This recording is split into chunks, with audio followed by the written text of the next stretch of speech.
আমি সরাসরি প্রেসিডেন্টের সঙ্গে কথা বলেছি এবং আলোচনার সম্ভাবনা নিয়ে জানতে চাইলে প্রেসিডেন্ট কোনো নির্দিষ্ট সম্ভাবনা বা শতাংশ উল্লেখ করতে চাননি।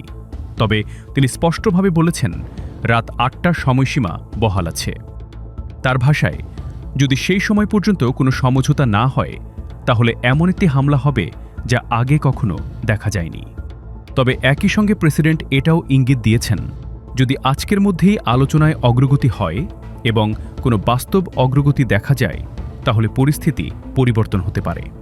কিন্তু এই মুহূর্তে তিনি পরিকল্পনা অনুযায়ী এগিয়ে যাওয়ার অবস্থানেই রয়েছেন।